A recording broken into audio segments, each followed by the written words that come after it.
My stepfather tried to erase me from family photos, so I erased him from their lives. I was standing in my childhood bedroom, packing boxes for my mother's move to a smaller house, when I found the family photo album from my sister's wedding 5 years ago. I flipped it open expecting nostalgia and found myself staring at a picture where I literally didn't exist. The image showed my mom, my sister Chloe, her husband, and my stepfather Gerald, all smiling at the reception dinner. But there was an empty chair next to my mother, an obvious gap in the composition, and if you looked closely at the edges, you could see the telltale blur of Photoshop work where someone had been carefully removed.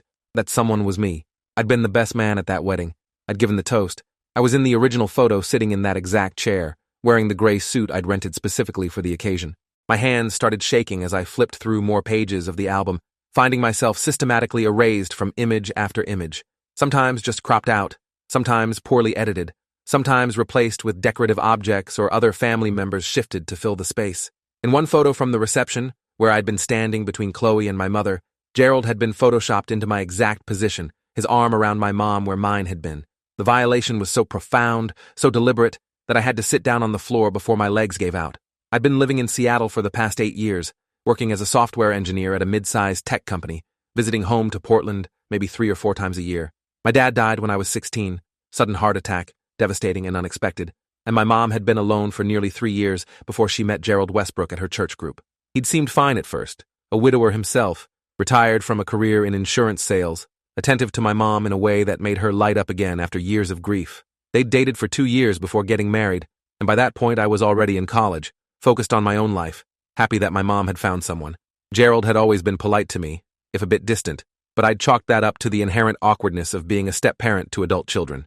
We weren't going to be best friends, but we didn't need to be. As long as he treated my mom well and made her happy, I was content.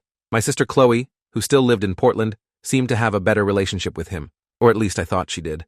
She called him by his first name but seemed comfortable around him at family gatherings.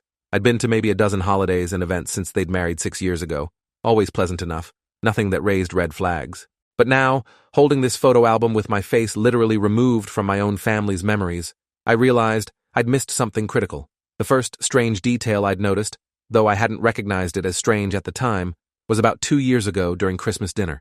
We were sitting around my mother's dining room table, the one my dad had built by hand, and Gerald was telling some story about a vacation he and my mom had taken to Hawaii. Just the two of us, he'd said, smiling at my mother. Best trip of our lives. I'd frowned slightly because I remembered that trip. I'd flown out to join them for 4 days in the middle of their 2-week vacation, a compromise since I couldn't get away from work for the full duration. We'd gone snorkeling together, had dinner at a beachfront restaurant, spent an afternoon hiking. It hadn't been just the two of them, but when I opened my mouth to correct him, my mom was nodding along, smiling at the memory, not contradicting him. I told myself maybe he just meant overall it was a trip for them as a couple, that my brief visit didn't really count in his narrative. I let it go. Later that same visit, I was looking at the photos on the mantel, the carefully curated family display my mother had always maintained, and noticed that several pictures that used to include me had been replaced. The photo from my college graduation was gone, replaced by one of Chloe's graduation. The family portrait from the year before my dad died, where all 4 of us were together, had been swapped for a newer photo of Mom, Chloe, her husband Nathan, and Gerald. I'd asked my mom about it casually. Just updating things, she'd said with a vague smile. Keeping it current. It had stung a little, but I rationalized it. I lived 800 miles away. Chloe was there locally. Of course, the photos would skew toward the family members who were present. I pushed down the small hurt and moved on. If you are enjoying this story already, please subscribe to see more stories like this. But the evidence that my denial was wrong kept accumulating in ways I couldn't ignore. Last Thanksgiving, I'd arrived at my mom's house to find her showing Gerald's daughter from his first marriage around the place. I'd known Gerald had an adult daughter, Melissa, who lived in California, but I'd never met her. This is where we keep the family memories, my mom was saying, showing Melissa the hallway where framed photos lined the walls. I stood in the doorway of the kitchen, watching and listening. Not a single photo included me.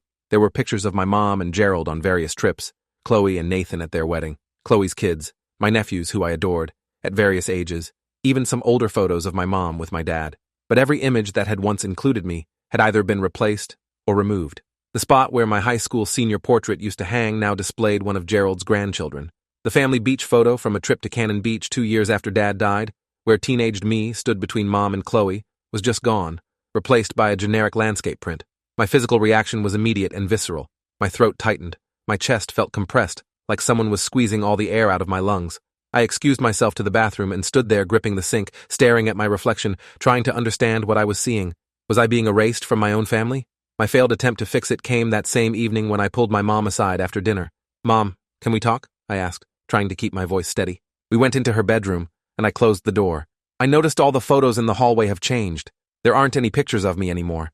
My mom's expression shifted to something I couldn't quite read. Discomfort, maybe guilt, but also defensiveness. "Oh, honey, that's not true. There are pictures of you." She walked to her dresser and picked up a small framed photo, maybe 4 by 6 inches, that had been tucked behind some jewelry boxes. It was me at about age 10, gap-toothed and holding a fish I'd caught with my dad. "See?" she said, holding it out like proof.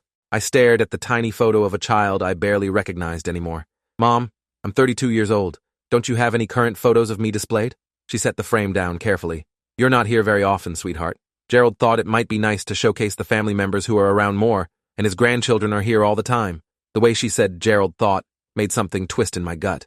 "Did Gerald ask you to take down pictures of me?" I asked directly.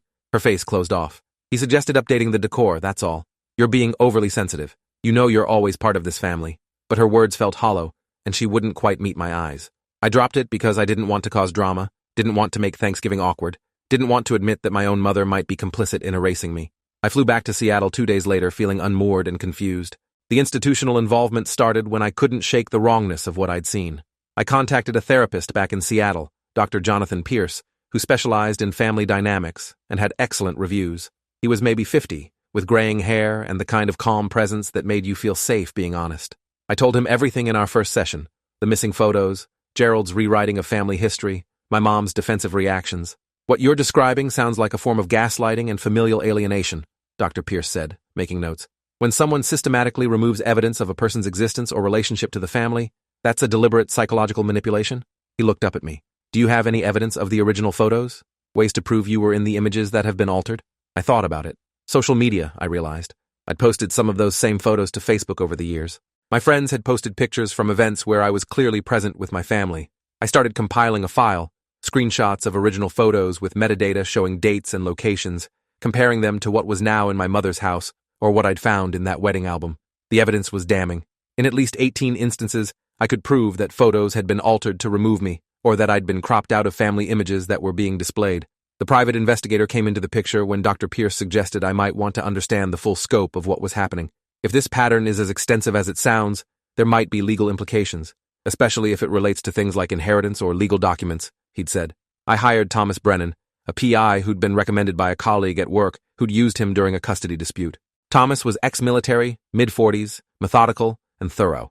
"I need you to look into my stepfather," I told him in his downtown Portland office during a trip home. "I need to know why he's systematically erasing me from my family." I showed him the evidence I'd compiled. Thomas studied the photos, his expression neutral but focused. "This is highly unusual behavior," he said. "In my experience, when someone goes to this much effort to remove a family member from the narrative, there's usually a financial motive. Life insurance, inheritance, property, something where having fewer heirs makes things simpler."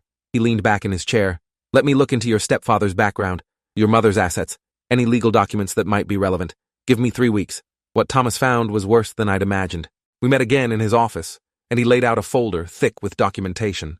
"Your stepfather, Gerald Westbrook, has a history," Thomas said, pulling out a report. "He was married twice before your mother. First wife died in a car accident 23 years ago. Second wife, the one he told your mother died of cancer, actually divorced him 8 years ago and is alive and living in Arizona. I spoke with her." He slid across a typed statement. "She says Gerald became financially controlling during their marriage, systematically isolated her from her adult children from her first marriage, and eventually convinced her to sign over power of attorney while she was recovering from a surgery. By the time she realized what had happened, he'd transferred significant assets to his own accounts. She divorced him and got most of it back, but it took years of litigation." My stomach dropped. Thomas continued. "He's currently the primary beneficiary on your mother's life insurance policy, $2.3 million. He convinced her to add him to the deed of her house 2 years ago, and according to county records, your mother updated her will 18 months ago. I don't have the contents, but the timing is interesting." I felt my world tilting. "He's isolating me so there's no one to question what he's doing with my mom's money," I said slowly, the pieces clicking into place. Thomas nodded. "That would be my assessment. The photo manipulation, the rewriting of family history, making you seem less connected to the family. It's all part of establishing a narrative where you're not really a close family member, which makes it easier to exclude you from inheritance and harder for you to challenge his control over your mother's assets." He pulled out another document. "I also found something concerning. 3 months ago, Gerald filed paperwork to establish a trust with himself as trustee and your mother as beneficiary. If your mother becomes incapacitated or incompetent, he would have full control over all her assets. No oversight required. She signed the documents, but I'd be curious to know how much she actually understood about what she was signing. The rage that flooded through me was white-hot and clarifying. This man had married my mother, worked his way into her life, and was systematically positioning himself to control everything while pushing out her actual children. And he'd been doing it so gradually, so carefully, that none of us had seen the full picture. The detective entered the situation when Thomas suggested we might have grounds for elder abuse charges. Detective Lawrence Garrett from the Portland Police Department's Elder Abuse Unit agreed to meet with us after Thomas sent him a preliminary report. Garrett was late 50s, a veteran detective with 26 years on the force, and he'd seen cases like this before. Financial exploitation of the elderly is more common than people realize, he said, sitting across from me in an interview room at the precinct. The challenge is proving coercion or undue influence, especially when the victim doesn't realize they're being victimized. He reviewed the evidence, the photo manipulation, Gerald's history with his second wife, the financial documents, the timeline of changes to my mother's assets. The photo stuff is creepy but not illegal on its own, Garrett said. However, if we can establish a pattern of manipulation and control, and if your mother was coerced into signing legal documents she didn't fully understand, we might have a case for financial exploitation. I'll need to interview your mother directly, and your sister if she's willing. We need to understand what your mother knows and what she's been told. My sister Chloe's involvement was the hardest part. I'd called her to explain what I'd discovered, and she'd been defensive at first. Will, you're overreacting, she'd said. Gerald's a little controlling, sure, but Mom seems happy. I'd sent her the PI report, the comparison photos, the information about Gerald's second wife. There was silence on the other end of the line for a long time after I knew she'd read it. Oh my God, she finally whispered. I knew something felt off, but I thought I was imagining it. She started crying. He's been telling me you don't visit because you don't care about Mom anymore. He said you're too busy with your life in Seattle to be bothered with family. I believed him, Will. I'm so sorry. The relief of having my sister back on my side was overwhelming, but it was tempered by the realization of how deeply Gerald had manipulated all of us. Chloe agreed to meet with Detective Garrett and share what she'd observed. She also started paying more attention to how Gerald interacted with our mother, and what she found was disturbing. He monitors her phone calls, Chloe told me during a conference call with Thomas and me. I noticed he always hovers when she's talking to people, and he's been encouraging her to stop going to her book club and her church group, saying they're too stressful for her. She's becoming more isolated. The attorney came in when we decided we needed to take legal action to protect my mother's assets.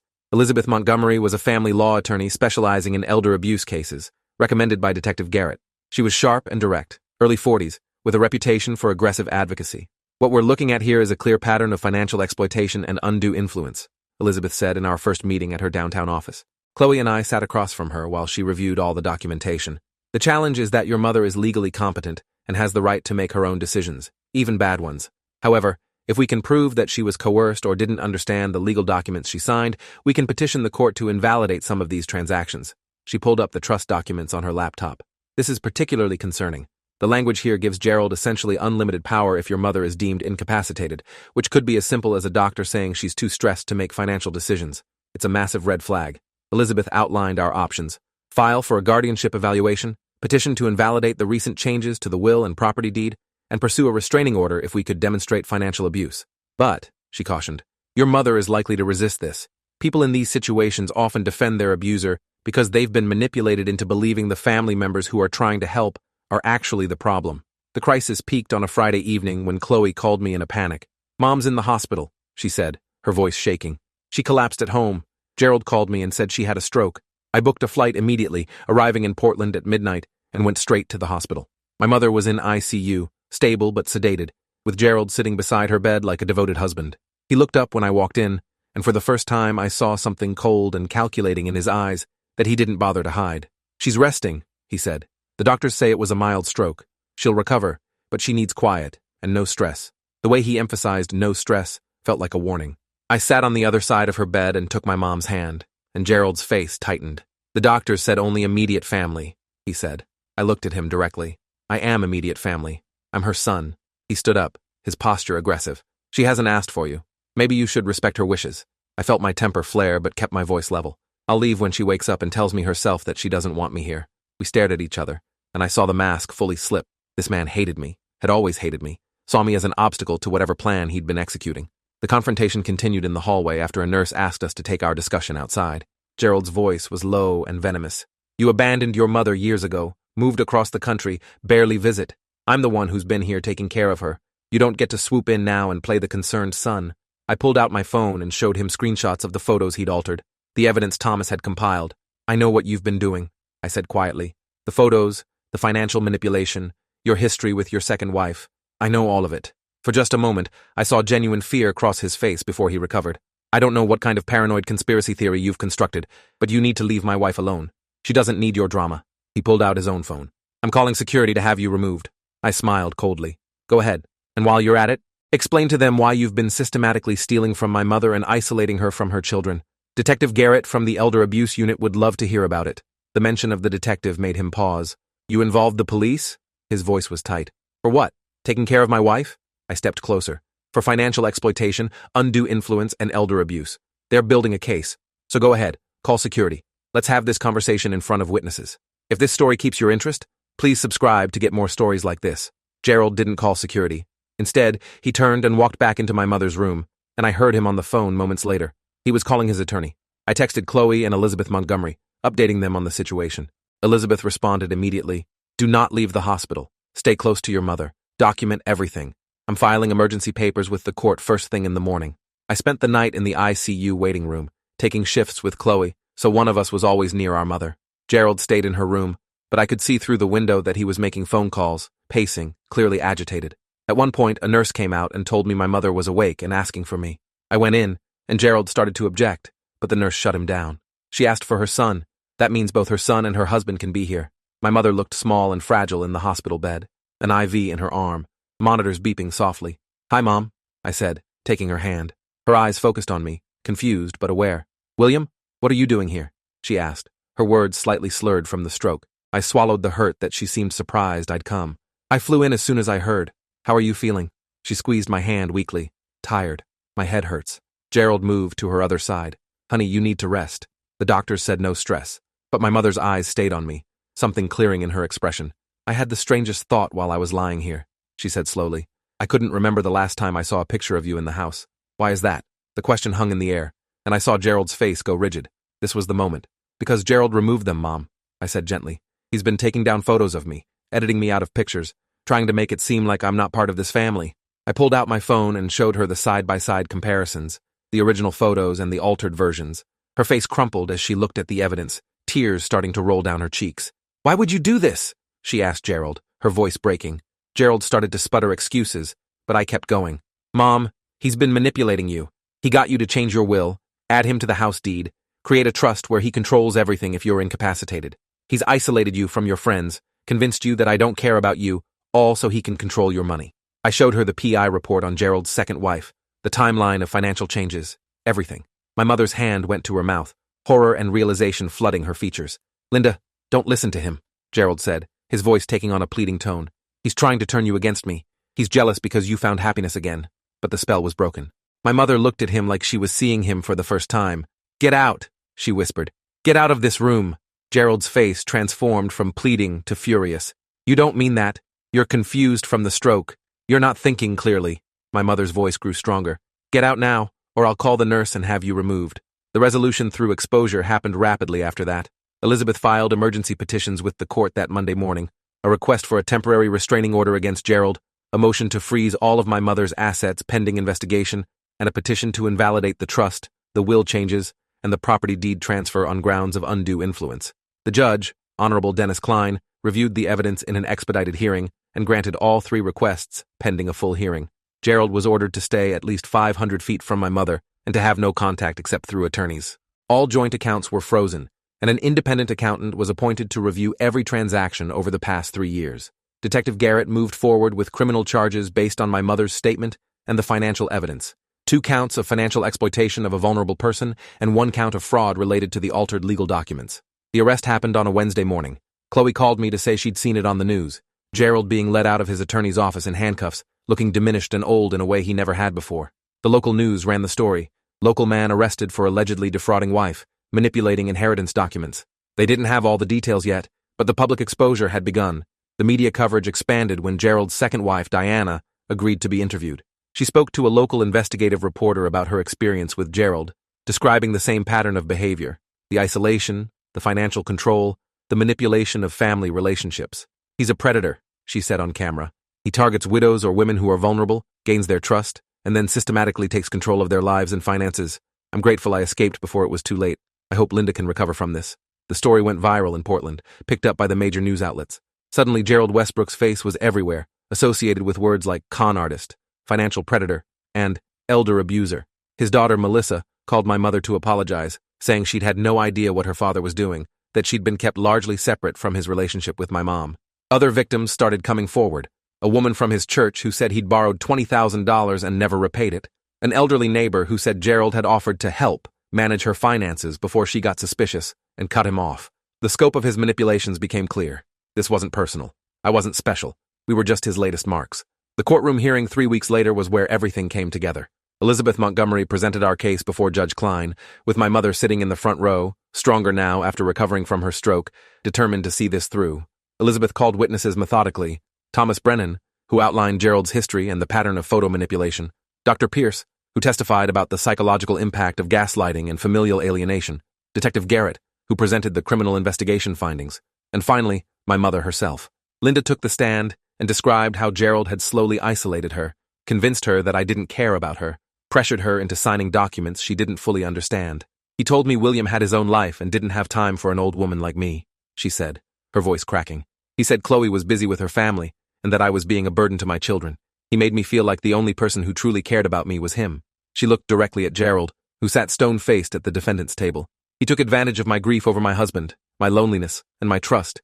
He made me doubt my own children so I would depend only on him. The raw honesty in her testimony was devastating, and I saw several people in the courtroom wiping their eyes. Gerald's attorney tried to paint this as a family dispute blown out of proportion, claiming that Gerald had only been trying to help my mother manage her affairs and that the photo changes were innocent redecorating decisions. But the evidence was overwhelming. Elizabeth presented financial records showing that Gerald had transferred over $320,000 from joint accounts to his personal accounts over 2 years, always in amounts just small enough to avoid triggering fraud alerts. She showed the trust document with its dangerous language that would have given Gerald unlimited power. She presented testimony from a documents examiner who'd analyzed the signatures on the various legal papers and found that several showed signs of being signed under duress or while my mother was possibly impaired. Judge Klein listened to everything and then delivered his ruling. All changes to my mother's will, property deed, and trust documents were invalidated. The joint accounts would be separated, and Gerald would be required to return all funds taken from my mother's accounts. He was permanently enjoined from contact with my mother and from any claim to her estate or property. Mr. Westbrook, the judge said, his voice heavy with disgust, you engaged in a systematic campaign of psychological manipulation and financial exploitation against a vulnerable woman who trusted you. This court finds your conduct to be reprehensible and potentially criminal. I'm referring this matter to the district attorney's office with a recommendation for the strongest possible prosecution. The criminal trial was set for 6 months later, and Gerald's attorney negotiated a plea deal rather than face a jury. He pleaded guilty to 2 counts of felony theft and 1 count of financial exploitation of an elderly person. The sentencing was held on a rainy morning in November, and the courtroom was packed with people whose lives Gerald had touched. Diana, his ex-wife, several women from his church who'd had their own concerning interactions with him, my mother, Chloe, and me. The prosecutor, Assistant District Attorney Rebecca Nguyen, argued for the maximum sentence, presenting victim impact statements from multiple people. My mother chose not to speak, but I did. I stood at the podium and looked at Gerald, who still wouldn't meet my eyes. You didn't just steal money, I said. You stole my mother's confidence, her relationships with her children, her sense of reality. You tried to erase me from my own family's history because I was an obstacle to your plan. You weaponized love and trust and grief to hurt people who had done nothing but welcome you into their lives. I paused, making sure my voice stayed steady. The worst part is that you're not unique. There are predators like you everywhere, targeting vulnerable people, and most of them never get caught. I'm grateful we caught you before you could do more damage, but I'll never get back the years you stole from my relationship with my mother. The judge sentenced Gerald to 8 years in state prison with no possibility of early parole, plus full restitution of all stolen funds and court costs. As they led him away in handcuffs, he finally looked at me, and the hatred in his eyes was pure and undisguised, but I felt nothing but relief. He couldn't hurt us anymore. The aftermath of the trial brought unexpected healing. My mother and I started family therapy with Dr. Pierce, working through the manipulation Gerald had inflicted and rebuilding the trust that had been damaged. She apologized repeatedly for not seeing what was happening, for allowing Gerald to convince her that I didn't care. I should have known better, she said during one session, crying. You're my son. I should have questioned why I was believing him over my own instincts about you. I took her hand. He was good at this, Mom. He'd practiced on other people. You're not the first person he fooled, and if we hadn't caught him, you wouldn't have been the last. We worked on re-establishing our relationship, creating new memories that weren't tainted by Gerald's presence. I started visiting Portland more frequently, taking long weekends to just be with my mom, helping her re-engage with the friends and community she'd withdrawn from during Gerald's manipulation. Chloe and I grew closer too, both of us sharing the guilt of not having seen the warning signs sooner, both committed to making sure our mother was never isolated again. The photo restoration became a healing project. My mother and I went through every album, every digital file, and restored the images that Gerald had altered. We printed new copies of the original photos and created a new gallery wall in her hallway, pictures of our whole family across different eras, pictures of me and Chloe as kids with our dad, pictures of family vacations and holidays, pictures from Chloe's wedding with me clearly visible where I belonged, as her best man and her brother. My mother hung my college graduation photo in the living room, prominently displayed, and every time I visited she'd point to it and say, "That's my son. That's my brilliant, wonderful son who saved me." The first time she said it, I broke down crying, all the pain and fear and anger from the past year finally releasing. She held me like she used to when I was a child and whispered, "I'm sorry. I'm so sorry I let him make me forget who you are." And I whispered back, "You didn't forget. You came back. That's what matters." 1 year after Gerald's conviction, my mother sold the house. She didn't want to live in a space he'd tainted, and moved into a beautiful condo closer to Chloe's family. I helped her move, and we made a ceremony of throwing out everything that Gerald had brought into her life. His photos, his belongings that he hadn't claimed, even some of the furniture he'd chosen. "Out with all of it," my mother said with a fierce determination I hadn't seen in her for years. "I'm reclaiming my space and my life." She reconnected with her book club, started volunteering at a local food bank, began traveling with friends from church. She was vibrant again in a way I hadn't seen since before my dad died, maybe even more so, because she'd survived something that could have destroyed her and come out stronger. Watching her laugh freely, make plans, live without fear or manipulation, that was the real victory. Gerald had tried to erase me from my family, but instead, he'd erased himself. Not a single photo of him remained in my mother's new home. When people asked about her marriage to him, she'd say simply, "I was married to a man who turned out to be a criminal. I'm grateful my children saved me before it was too late." She never said his name if she could avoid it, refused to give him even that much space in her narrative. The epilogue of this story is still being written, but the important parts are settled. Gerald is serving his sentence, and according to Diana, his ex-wife who I stayed in contact with, he's been diagnosed with several health problems in prison. I don't wish him specific harm, but I also can't summon any sympathy. He made his choices knowing the damage he was causing. My relationship with my mother is stronger than it's been since I was a teenager, before grief and distance and Gerald's manipulations created fractures. We talk on the phone twice a week, text daily, and I visit at least once a month. She came to Seattle for the first time last summer, stayed for 2 weeks, and met my colleagues and friends. She was proud and present and entirely herself. Chloe and I make sure she's never isolated again, that she has multiple people checking in, that no one person could ever have the kind of control Gerald achieved. We're hyper-vigilant now, maybe too much so, but we earned that caution the hard way. My mother jokes that she's the most supervised woman in Portland, surrounded by people who love her and won't let her make bad decisions, but underneath the humor, she's grateful for the safety net. She knows how close she came to losing everything, including us. If you enjoyed this, you'll definitely want to see the next ones too. So subscribe now and let me know your take in the comments.